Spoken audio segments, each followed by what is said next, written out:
बच्चों, आज हम बही खाता में अध्याय 8 ऋण पत्र संबंधी लेखे पढ़ेंगे। इससे पहले मैंने बताया था ऋण पत्र क्या है, कितने प्रकार के होते हैं, इसकी कौन कौन सी विशेषताएं हैं। तो अब हम इसमें आगे में देखेंगे कि ऋण पत्र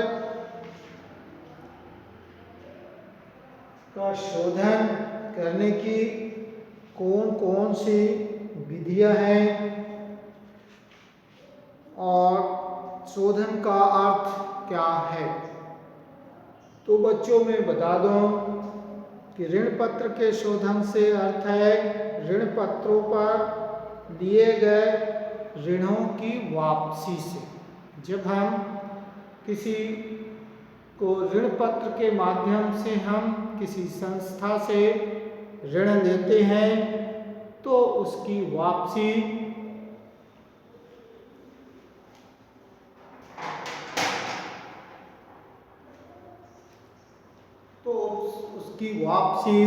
करनी पड़ती है। और ऋण पत्रों के शोधन से अर्थ है कि शोधन के शर्त के अनुसार ऋण पत्रों के दायित्व को संपत्ति यानी समाप्ति से है। तो इस तरह से जब हम ऋण पत्रों के माध्यम से ऋण लेते हैं तो इस प्रक्रिया को ऋण पत्रों का शोधन कहते हैं। ऋण पत्रों के शोधन के कई विधि हैं। हम उनमें से कुछ प्रमुख विधियों को आपको समझाने के लिए आए हैं। तो सबसे पहली विधि हम कहेंगे ऋण पत्र का शोधन लाभ में से। इसका अर्थ यह है कि जब कंपनी कोई व्यवसाय चलाती है तो कंपनी अपने लाभों में से जब ऋण पत्रों का शोधन करती है तो उसे हम ऋण पत्र के लाभ में से शोधन कहते हैं। यानी कंपनी के जो भी वर्ष के अंत में जो लाभ होता है उस लाभ में से वो अपने ऋणों को वापस कर देती है। जिसे ऋण लेती है तो उसको कहते हैं ऋण पत्र का शोधन लाभ में से। लाभ में से इसके लिए अपने लाभों का एक निर्धारित भाग सामान्य संचय खाते में शोधन कोष के रूप में रखती है और प्रत्येक वर्ष वो अपने लाभ में से निश्चित किए हुए अंश को ऋण पत्रों के शोधन में खर्च करती है। तो बच्चों पहला हो गया ऋण पत्र का शोधन लाभ में से, यानी कंपनी के जो वार्षिक लाभ है उसमें से वो संचय कोष बना करके और उस लाभ में से ऋण पत्रों का भुगतान यानी ऋणों का भुगतान करती है। दूसरा आता है ऋण पत्रों का शोधन वार्षिक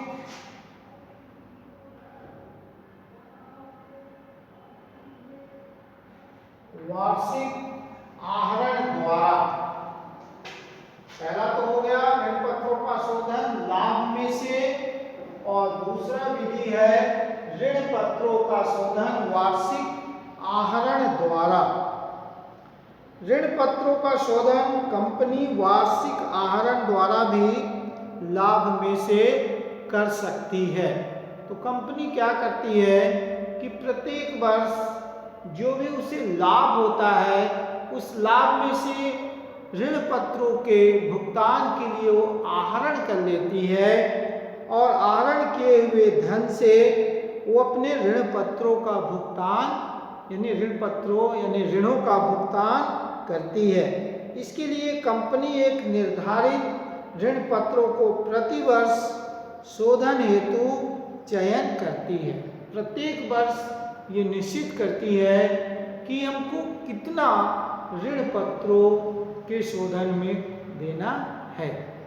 तो दूसरी बात क्या हो गई कि वार्षिक आहरण द्वारा ऋण पत्रों का शोधन करना, ऋण पत्रों का ऋणों का भुगतान करना। तीसरी चीज आती है ऋण पत्रों का शोधन एक मुश्त। देखिए, दो चीजों में हमने ये पढ़ा, पहले में पढ़ा ऋण पत्रों का शोधन को लाभ में से एक कोष बना करके और प्रत्येक वर्ष कोष के माध्यम से वो ऋणों का भुगतान करती है। दूसरा चीज मैंने ये बताया कि ऋण पत्रों का शोधन वार्षिक आहरण द्वारा, प्रत्येक वर्ष वो अपने लाभ में से कुछ राशि आहरण करती है और उसमें ऋण पत्रों के शोधन में उसे व्यय करती है। और तीसरा चीज आता है, तीसरी विधि जो है वो है ऋण पत्रों का शोधन एक मुश्त। एक मुश्त से ये स्पष्ट होता है कि इसके अंतर्गत ऋण पत्रों का शोधन, ऋण पत्र जो धारी हैं उनको एक साथ लाभ में से सभी रकम का भुगतान कर देते हैं। एक साथ पूरी रकम का भुगतान एक निश्चित अवधि के बाद कर दिया जाता है।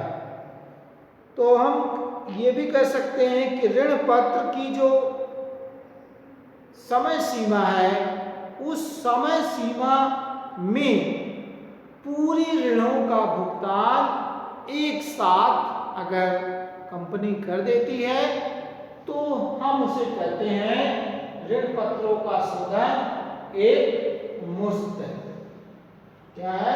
एक मुश्त मतलब एक साथ अगर ऋण पत्रों का भुगतान हम एक ही बार में कर देते हैं तो उस विधि को कहते हैं ऋण पत्रों का शोधन एक मुश्त। इसके बाद एक और आती है खुले बाजार से क्रय।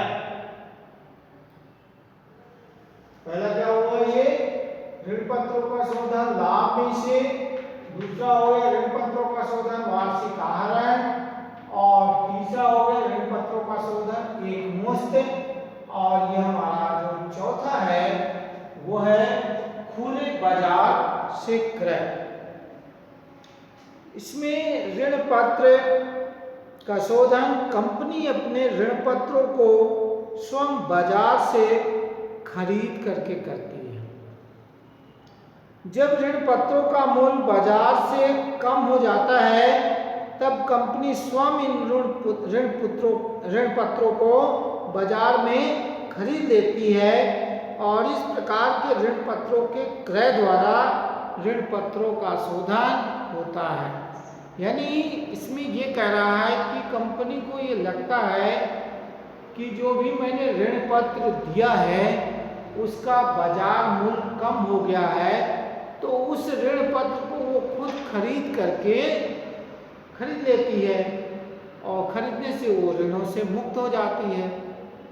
ये सारी प्रक्रिया क्या है? सारी प्रक्रिया ये कह रही है कि जब कंपनी किसी से ऋण लेती है तो उसके बदले में वो ऋण पत्र देती है और फिर उन ऋणों का भुगतान कंपनी कौन कौन सी विधि से करती है वही विधि हम लोगों ने यहाँ देखा। तो पहला हो गया लाभ में से प्रत्येक वर्ष थोड़ा थोड़ा करना, दूसरा हुआ वार्षिक आहरण के द्वारा भुगतान करना या एक साथ वो अपने ऋणों को भुगतान करना, और चौथा होता है कि जब वो देखती है कि जो हमने ऋण पत्र लोगों में दिया है, लोगों को निर्गमित किया है, उसका मूल्य बाजार में वो देखती है कि बहुत कम हो गया है, जितने में हमने बेचा था उससे उसका मूल्य कम हो गया है, तो कंपनी खुद वो ऋण पत्र को खरीद लेती है और ऋण पत्रधारी को उसका कीमत का भुगतान कर देती है। तो ये जो है चौथी विधि है कि खुले बाजार में क्रय, मतलब ऋण पत्रों को कंपनी खुद खरीद कर भी ऋण पत्रों का शोधन हो जाता है। तो ये तो शायद आपको समझ में आ गया। अब एक पांचवी विधि है कि ऋण पत्रों का अंशों में परिवर्तन। मतलब मैंने अंश पत्र भी आपको बताया कि जब कंपनी को पूंजी की आवश्यकता होती है तो आम जनता में अंश पत्रों का निर्गमन करती है और अंश पत्रों के माध्यम से वो पैसा एकत्रित करती है। ठीक उसी तरह ये ऋण पत्र भी है, ये भी लोगों से ऋण लेने का एक तरीका है और इसमें ऋण पत्रों के माध्यम से ऋण देती है। तो ये ऋण पत्र और अंश पत्र दोनों जो है कंपनी पूंजी इकट्ठा करने के लिए कार्य करती है। तो इसी सिलसिले में यहाँ पर हम देख रहे हैं कि कभी कभी ऋण पत्रों को अंश पत्रों में परिवर्तन करके भी इसका शोधन होता है। जैसे अंशधारी तो अंश खरीदते हैं और ऋण पत्रधारी ऋण पत्र खरीदते हैं। तो कभी कभी कंपनी ये कहती है कि भाई अगर कोई व्यक्ति अपने ऋण पत्रों को अंश पत्रों में परिवर्तन करना चाहे तो वो कर सकता है, उसकी अनुमति हमारी कंपनी देती है। तो इस तरह से एक कंपनी अपने द्वारा परिवर्तनीय ऋण पत्र निर्गमन करके ऋण पत्रों का शोधन वो कर सकती है।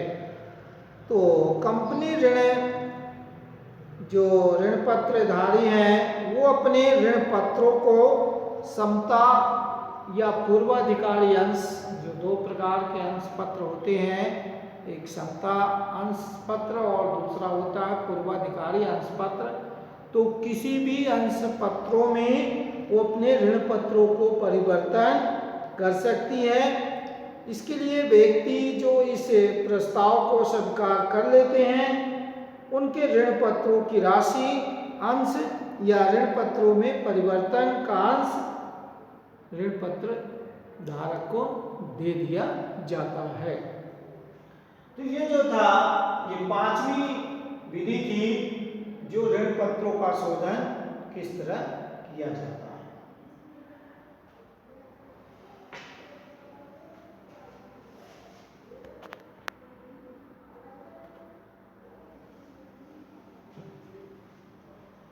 तो कौन कौन से ऋण पत्रों के शोधन की विधि है? पहला ऋण पत्र का शोधन लाभ में से, दूसरा ऋण पत्रों का शोधन वार्षिक आहरण द्वारा, तीसरा ऋण पत्रों का शोधन एकमुश्त, चौथा खुले बाजार से क्रय करके और पांचवा है ऋण पत्रों का अंशों में परिवर्तन। अब हम कुछ और बातें इसमें जानेंगे कि ऋण पत्रों के शोधन करते समय हमें कौन कौन सी बातों को ध्यान में रखना चाहिए।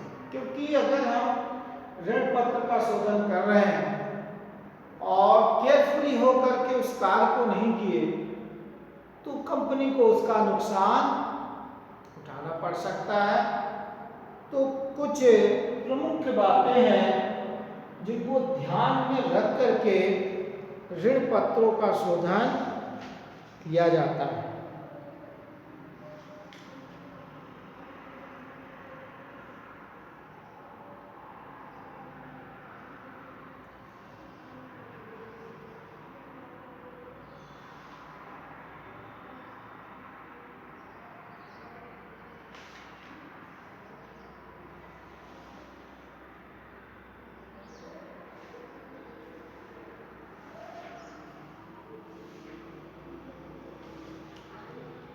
सबसे जो पहला विधि है ऋण पत्रों का शोधन में ध्यान देने वाली बात में हम देखें तो सबसे पहली चीज है कि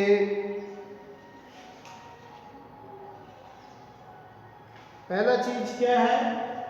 ऋण पत्रों के शोधन का समय। कंपनी के जो शोधन में है सबसे पहला चीज होता है ऋण पत्रों का शोधन करते समय ये हमको ध्यान देना है कि इसके शोधन करने का क्या टाइम हमने ऋण पत्रों में अंकित किया है। ऋण पत्रों का शोधन करने से पहले कंपनी को ऋण पत्रों के शोधन की अवधि की जांच कर लेनी चाहिए कि इसका अवधि, जैसे जब हम ऋण पत्र देते हैं तो उसमें एक निश्चित समय लिखा होता है कि आपको मैंने 1 साल के लिए ऋण पत्र दिया, 1 साल बाद आप ये ऋण पत्र को वापस करके और इसकी राशि आप ले सकते हैं, या 6 महीने के लिए भी हो सकता है, या 3 साल के लिए भी, या 5 साल के लिए भी हो सकते हैं। तो ये कुछ जो बातें हैं ये समय उसमें देख करके हम जब शोधन करें तो देख लें कि उसमें जो शोधन की अवधि है वो कितनी है, वो अवधि पूरा हो गया है या बचा है। इन सब बातों को ध्यान में रखना बहुत जरूरी है, क्योंकि अगर शोधन का समय नहीं हुआ है और हम उन ऋण पत्रों का शोधन करते हैं तो इससे कंपनी को भी नुकसान हो सकता है। तो पहली चीज होता है जो शोधन करने का निश्चित तिथि है, जो समय दिया गया है, उस समय का हम ध्यान में रख करके शोधन करें। तो पहली चीज तो हो गई ऋण पत्रों के शोधन का समय। दूसरा चीज है शोधन पर देय राशि। ये तो प्रमुख पॉइंट है कि जब हम ऋण पत्र किसी से वापस ले रहे हैं तो हमने कितना रकम उससे लिया है, उसकी रकम क्या है, उसके बारे में निश्चित करने के लिए हम उसे पहले देख लें। तो ऋण पत्रों का शोधन करने से पहले कंपनी को ऋण पत्रों के शोधन की अवधि तो जांच करना ही है। इसके बाद हमें यह देखना है कि शोधन पर जो देय राशि है उसका निर्धारण किया जाना है, और शोधन का जो सम मूल्य या प्रीमियम मूल्य भी कहे, इसका भी निर्धारण ऋण पत्रों के निर्गमन के समय ही कर दिया जाता है। मतलब ये पहले बता दिया जाता है कि आपको एक साथ रकम वापस मिलेगा या हम प्रीमियम के माध्यम से यानी थोड़ा थोड़ा रकम हम देंगे। इस तरह से एक समय सीमा या एक अमाउंट निश्चित कर दिया जाता है। जैसे मान लीजिए आपने 10,000 का एक ऋण पत्र लिया तो 1,000 करके आपको 10 साल में वापस मिलेगा, ऐसा निश्चित भी किया जा सकता है। तो जो भी शोधन का देय राशि है जब ऋण पत्र निर्गमन किया जाता है उसी समय उसमें ये सारी जो बातें हैं, कितना रकम होगा और उन रकम का आप कितने कितने समय में भुगतान करेंगे, ये सारी जानकारी इसमें दिया रहता है। तो शोधन करते समय इस चीज को बारीकी से ध्यान में दे करके, बारीकी से उस चीज का निरीक्षण करके और ऋण पत्रों का शोधन करना चाहिए। तीसरी चीज इसमें एक ध्यान देने वाली बात यह है, तीसरा है शोधन पर देय राशि की व्यवस्था। अब भाई ऋण पत्र आपने जनता को निर्गमित कर दिया है, आप जब वो ऋण पत्र आप वापस ले रहे हैं उसके बदले में आपको रकम देना है, पैसे देने हैं, तो उस पैसे की व्यवस्था आप कहाँ से करेंगे, कैसे करेंगे? इसमें जो भी देय राशि की व्यवस्था करना है आपको किस स्रोत के माध्यम से करना है। किस स्रोत का मतलब है आप कहाँ से प्राप्त करेंगे, इसका निर्धारण भी आपको पहले ही कर लेना होगा। क्योंकि अगर आप पहले से व्यवस्था नहीं करेंगे और उसका समय आ जाएगा तो आप फिर नहीं दे पाएंगे। इसलिए आपको किस माध्यम से, कहाँ से पैसा, किस स्रोत से आपको पैसे प्राप्त होना है ऋण पत्रों के भुगतान के लिए, उसका आपको पहले से व्यवस्था करना होता है। इस राशि की व्यवस्था संचित लाभ में से करेंगे कि कोष से करेंगे कि नए अंश पत्र के निर्गमन के माध्यम से करेंगे या नए लोगों को ऋण पत्र बेच करके करेंगे। मतलब कंपनी के जो है पैसे के जो माध्यम है वो या तो कोष जो प्रत्येक वर्ष थोड़ा थोड़ा रकम जमा करते हैं वो उनका एक, या संचित कोष होता है, या फिर अंश पत्र बेच करके वो पैसे एकत्रित करते हैं या ऋण पत्र बेच करके। तो जब हम यहाँ पर ये देखेंगे कि हमको शोधन पर देय राशि की व्यवस्था करना है, तो उसकी व्यवस्था आप कैसे करेंगे? संचित कोष से करेंगे कि नया ऋण पत्र बेच करके करेंगे, यानी जनता को निर्गमित करके, या अंश पत्रों के माध्यम से यानी अंश पत्र निर्गमन करके?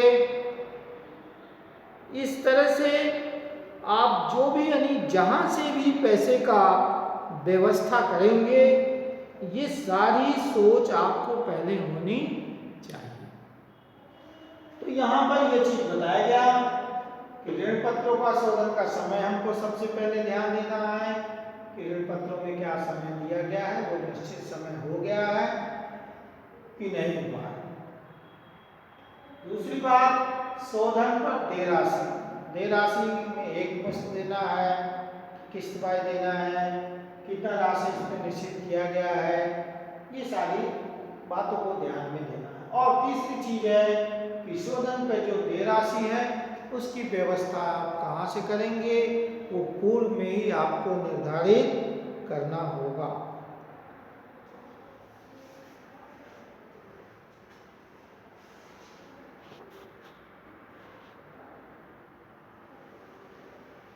तो बच्चों, इस प्रकार से हमने दो बातें यहाँ पर पढ़े। पहला पढ़ा हमने ऋण पत्रों के शोधन की विधि कौन कौन सी है, और दूसरी चीज हमने पढ़ा ऋण पत्रों के शोधन में ध्यान रखने वाली बातें। अब इसी से संबंधित आपको मैं दो प्रश्न देता हूँ। पहला प्रश्न ये है कि ऋण पत्रों के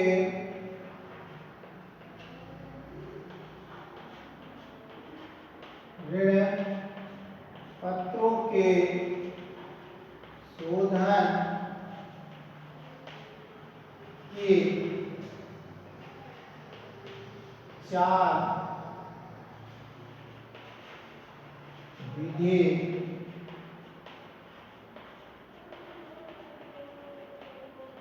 समझाइए।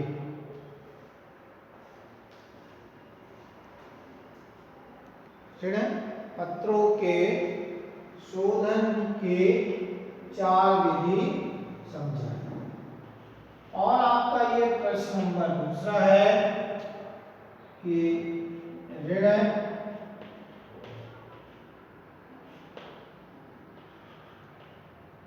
पत्रों के शोधन में ध्यान देने वाली बातें लिखें। ये दो प्रश्न है, ऋण पत्रों के शोधन की चार विधियां समझाइए, यह आ सकता है, और दूसरा आ सकता है ऋण पत्रों के शोधन में ध्यान देने वाली बातें लिखें। तो आपको इसी प्रश्न का उत्तर आपको इसी में मिल जाएगा। आपको लिखना है, कॉपी तैयार करने हैं, और एग्जाम में भी इससे संबंधित प्रश्न आते हैं। इस चीज को ध्यान में रख के आपको तैयारी करना है। तो आज के लिए इतना ही।